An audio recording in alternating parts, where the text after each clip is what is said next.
नमस्कार। आप सभी का फिर से स्वागत है इस यूट्यूब चैनल पर। आज हम जो टॉपिक है आज हम जिस टॉपिक पे बात करेंगे वो है लेट मैरिज, जैसा कि आप स्क्रीन पे देख पा रहे हैं, या जो बोलूँ मैं शादी में विलम्ब या डिलेड मैरिज के ऊपर बात करेंगे। इस टॉपिक पे बात करते हुए हम जो 3 मेथड हैं ज्योतिष के, पाराशर, नाडी और जैमिनी, तीनों मेथड से हम ये देखेंगे कि कौन कौन से योग होते हैं, कौन कौन से ऐसे योग हैं जिनके कारण शादी जो है डिले हो जाती है और बच्चों के या बच्चियों के जो पेरेंट्स हैं बड़ा अधर-झूल में रहते हैं और बड़ा परेशान रहते हैं कि बहुत एज हो गई है और शादी नहीं हो पा रही है। तो क्या कारण है जिनकी वजह से, एस्ट्रोलॉजी के अंदर क्या कारण है, क्या योग हैं जिनकी वजह से शादी में विलम्ब हो रहा है। देखिए, उससे पहले मैं एक बात आप लोगों को बता दूं कि समय काल और परिस्थिति को भी हमें देखना पड़ता है। आजकल अमूमन इंडिया के अंदर या फिर नॉर्थ इंडिया के अंदर 28 साल 29 साल बहुत नॉर्मल एज हो गई है। पहले ये एज नहीं होती थी शादी की, मगर अब जो है वो 28-29 साल बहुत नॉर्मल एज है। पढ़ाइयाँ, जो बच्चों की पढ़ाई है, स्टडीज़ है, वो पूरी नहीं हो पाती। इस वजह से शादी में तो विलम्ब होता ही है। मगर उनका क्या, जिनकी एज 32 प्लस हो गई है, 35 हो गई है, 36, के केस में तो मैंने देखा है 40-40 साल हो गए हैं, शादी नहीं हो रही है। तो ऐसे कौन से कारण हैं, मैंने तीनों मेथड से समराइज़ करा है इस स्लाइड के अंदर, जो आगे मैं आपको बताऊंगा। तो तीनों मेथड से हम ये देखेंगे कि कौन कौन से ऐसे योग हैं जिनकी वजह से शादी में विलम्ब हो रहा है। सबसे पहले हम पाराशर मेथड पे लेते हैं। पाराशर मेथड से देखते हैं कि कैसे कौन कौन से रीजन है जिनकी वजह से शादियाँ लेट होती हैं या डिले होता है शादी में। शुक्र जो है पति और पत्नी का कारक होता है। पाराशर एस्ट्रोलॉजी के अंदर हम शुक्र को पति या पत्नी का कारक मानते हैं। अगर उस शुक्र पर शनि की 3, 7 और 10 दृष्टि पड़ती है तो लेट मैरिज का कारण बन जाता है। मगर इसका मतलब नेटल चार्ट के शुक्र पर अगर शनि की 3, 7 या 10 दृष्टि पड़ रही है तो शादी आपकी विलम्ब हो सकती है या शादी में विलम्ब हो सकता है। शनि की जो दृष्टि है वो विलम्ब का काम करती है। हम ये समझ सकते हैं कि शनि की दृष्टि जो है वो विलम्ब का काम करती है। और वीनस कारक है हस्बैंड और वाइफ का, तो शादी का भी कारण हो गया और सेक्स का भी कारण वीनस ही है पाराशर के अंदर। तो शनि की दृष्टि नहीं होनी चाहिए 3, 7 और 10 वीनस के ऊपर। अगर होती है तो शादी में विलम्ब एक पॉइंट है, इसके अंदर शादी में विलम्ब हो जाता है। शुक्र सूर्य के साथ हो और शुक्र पूर्ण अस्त हो। अगर शुक्र और सूर्य नेटल चार्ट के अंदर साथ हों आपकी कुंडली के अंदर या किसी की कुंडली के अंदर, और जो वीनस है वो कम्बस्ट हो 5 डिग्री के अंदर अंदर सूर्य से, तो भी एक लेट मैरिज का कारण बनता है। इसके अंदर सबसे महत्वपूर्ण बात ये है, मैंने जो ये पॉइंट नंबर 2 मैं आपको बता रहा हूँ उसमें ये देखा है कि शुक्र और जो सूर्य है वो साथ है, और मान लीजिए आपको सूर्य की महादशा चल रही है या सूर्य की दशा चल रही है तो शादी बिल्कुल भी नहीं होगी फिर उस केस के अंदर, क्योंकि वो जो सूर्य है वो हावी हो जाएगा उस टाइम। तो जब सूर्य हावी हो जाएगा और उसको वीनस को कम्बास कर रखा है तो शादी पॉसिबल नहीं है, शादी उस टाइम उस पीरियड के अंदर शादी नहीं होगी। तो ये सेकंड पॉइंट नंबर जो है, सूर्य और शुक्र का साथ, और सूर्य अगर अस्त तो 5 डिग्री के अंदर सूर्य से, तो शादी का मैटर जो है वो खिंच जाता है और वो शादी विलम्ब हो जाती है। Ketu with Venus in chart results in late marriage. Ketu और वीनस, अगर शुक्र और केतु साथ में हो नेटल चार्ट के अंदर तो भी शादी विलम्ब का कारण बनता है। क्योंकि देखिए, केतु को कुछ भी नहीं चाहिए, ना केतु को ना पैसा चाहिए और ना भौतिकवाद चाहिए, केतु को सिर्फ अध्यात्म चाहिए, केतु को सिर्फ मोक्ष चाहिए। तो ये रिजल्ट देखा गया है, जब केतु और वीनस जब साथ होते हैं नेटल चार्ट के अंदर तो भी शादी लेट हो जाती है। अब वो कितना लेट होती है वो मैटर करता है दूसरे प्लैनेट्स के ऊपर भी, मगर फिर भी लेट होती है। 30 के ऊपर 32 के ऊपर तो मामला खिंच जाता है।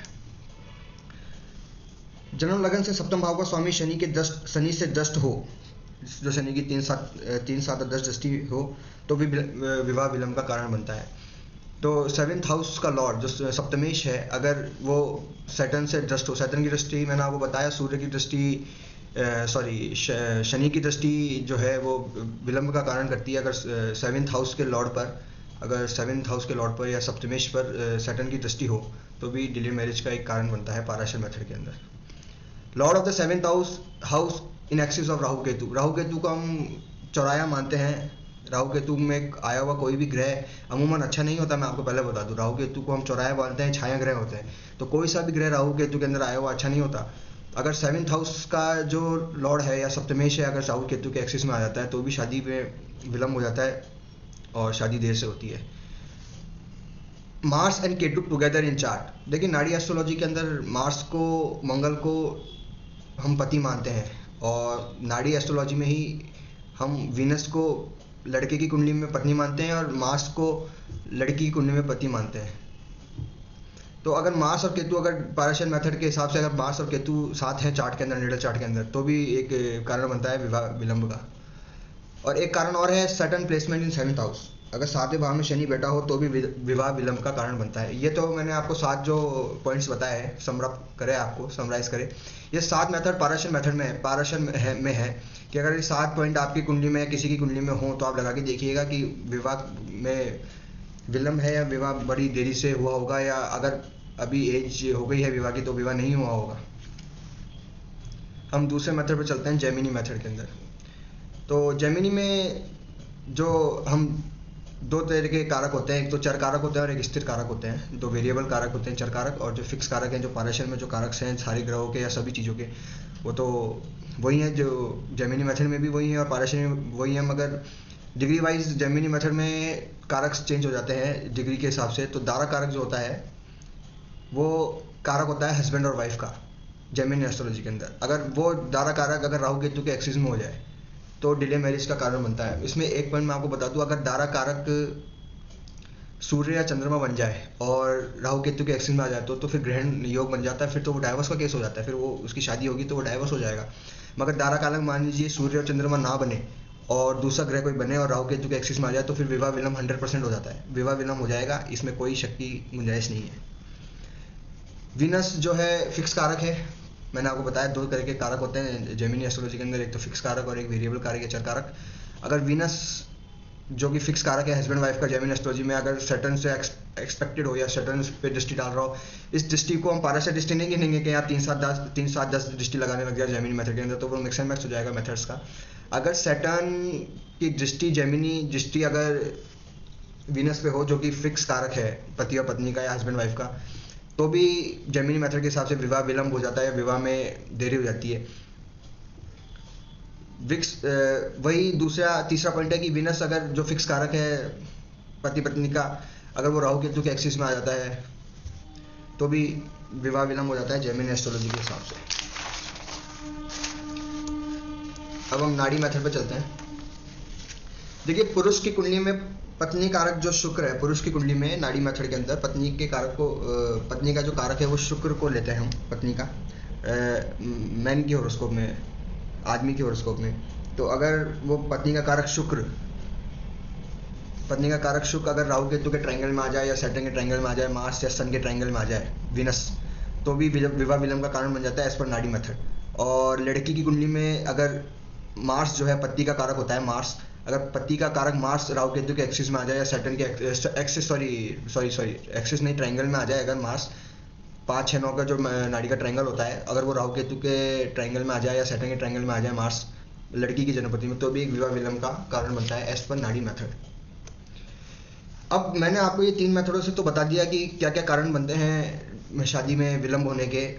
सबसे बड़ी बात यह है कि जुपिटर की दृष्टि पे हमको इसके साथ हमको एक टॉपिक और लेना पड़ेगा, जुपिटर एस्पेक्ट। देखिए, जुपिटर का अगर एक्सपेक्ट हो as per their respective method, अगर हम पाराशर ले रहे हैं तो पाराशर में जुपिटर की दृष्टि पाराशर के हिसाब से लेनी पड़ेगी, और जेमिनी में जेमिनी के हिसाब से लेनी पड़ेगी, और नाड़ी के अंदर नाड़ी के हिसाब से लेनी पड़ेगी। तो अगर जुपिटर का एस्पेक्ट हो, अगर योग पे, जो मैंने आपको 3 पद्धतियों में योग बताए हैं, और उस पर जुपिटर का एस्पेक्ट हो, तो फिर वो योग कैंसिल हो जाता है, फिर वो विवाह विलंब नहीं हुआ, क्योंकि जुपिटर की जो दृष्टि है वो एक तरह गंगा जल का काम करती है और उसको पवित्र कर देती है, या उसको नलीफाई कर देती है, या हम कहें लेमैन भाषा में न्यूट्रल कर देती है। तो Jupiter aspect cancels all the delayed marriage yogas, जो मैंने आपको अभी 3 स्टेट्स के ऊपर बताया। Each above method has its own Jupiter aspect system. Mix और मैच मत कर देना। जुपिटर के जो एस्पेक्ट है हम पाराशर के हिसाब से लेंगे, नाड़ी का नाड़ी के हिसाब से, और जेमिनी का जेमिनी के हिसाब से। जुपिटर्स कंडीशन, अब इसमें गौर करने वाली बात यह है कि जुपिटर की जो कंडीशन है चार्ट के अंदर वो कमज़ोर नहीं होनी चाहिए। अगर जुपिटर कमज़ोर हुआ या किसी पापी ग्रह से ड्रस्ट हुआ तो उसकी जो दृष्टि में वो बन नहीं रहता है। तो Jupiter condition should not be weak in chart, ये बात बहुत ज़रूरी है। कई लोग बोलते हैं कि हमारे तो जुपिटर की दृष्टि थी और वो योग कैंसिल हो गया, जो शादी हमारी विलंब क्यों हो रही है। या कोई भी मान लीजिए कोई ग्रहण योग लग रहा हो और उसमें जुपिटर की दृष्टि हो, और लोग बोले कि हमारा तो ग्रहण योग नहीं है, उसमें जुपिटर का एस्पेक्ट है, तो हमको जुपिटर की कंडीशन देखनी पड़ेगी। अगर वो वीक है तो वो उसकी दृष्टि में बिल्कुल भी बल नहीं होता, उसको आप दृष्टि को काउंट मत करिए। Jupiter's condition should not be weak in chart, ये पॉइंट बहुत इंपॉर्टेंट है। तीसरा पॉइंट, जुपिटर, देखिए पाराशर ने हमको स्टेजेस बताई है जुपिटर की, भाई बाल है, मृत है, युवा है, कुमार है। तो जुपिटर अगर बाल अवस्था में हो, वृद्ध अवस्था में हो या मृत अवस्था में हो, तो उसकी दृष्टि में कोई बल नहीं रहता जुपिटर की दृष्टि में। अगर जुपिटर बाल, वृद्ध और मृत अवस्था में है तो जुपिटर आपके चार्ट में वीक है, या किसी के भी चार्ट में वीक है, उसकी दृष्टि में बल नहीं रहता। तो अगर ये ऐसा जुपिटर है तो वो दृष्टि में काम नहीं करेगी जुपिटर की उस केस के अंदर। जुपिटर अगर राहु के साथ हो या केतु के साथ हो तो भी जुपिटर वीक हो जाता है, क्योंकि जुपिटर उनको फिर इंस्पेक्ट करने लग जाता है। जुपिटर अपना काम छोड़ के उसको कंट्रोल करने लग जाता है, राहु या केतु को। तो वो अपनी पावर भूल जाता है देना, या अपनी पावर, उसकी पावर में से बल जाता रहता है एक तरीके से अगर मैं कहूँ तो। उसकी जो कुल दृष्टि है उसमें बल नहीं रहता, और फिर उसकी दृष्टि में बल नहीं रहता तो ये जुपिटर एक्सपेक्ट काम नहीं करेगा अगर जुपिटर राहु या केतु के साथ में हो। जुपिटर अगर सैटर्न से एक्सपेक्टेड हो, या जुपिटर पे अगर सैटर्न की दृष्टि हो, जब सैटर्न की दृष्टि भी जुपिटर पे बहुत बुरा प्रभाव डालती है, और जब जुपिटर उस केस में वीक हो जाता है, और वीक होने के केस के अंदर उसके जो दृष्टि है उसमें भी बल नहीं रह पाता। इसलिए ये चीज़ें हमको देखनी पड़ेंगी। जुपिटर का एक्सपेक्ट हम देखते हैं योगों के ऊपर, तो ये जुपिटर के एक्सपेक्ट वाला पॉइंट, ये सारे पॉइंट बहुत इंपॉर्टेंट है। जुपिटर के एक्सपेक्ट अगर आप देख रहे हो किसी भी योग पे, और अगर ये पॉइंट नहीं है, ये सब आपका जुपिटर बड़ा बलवान है और उस पर हर मेथड के हिसाब से जो भी मेथड लगा रहे हैं और उस मेथड की दृष्टि पड़ रही है, तो फिर वो डिले मैरिज का योग वो कैंसिल हो जाएगा, और आपकी बिल्कुल नॉर्मल एज में, जो भी नॉर्मल एज है पढ़ाई के हिसाब से आजकल के सोसाइटी के अंदर, उसके बाद आपकी शादी या किसी की भी जातक की शादी हो जाएगी।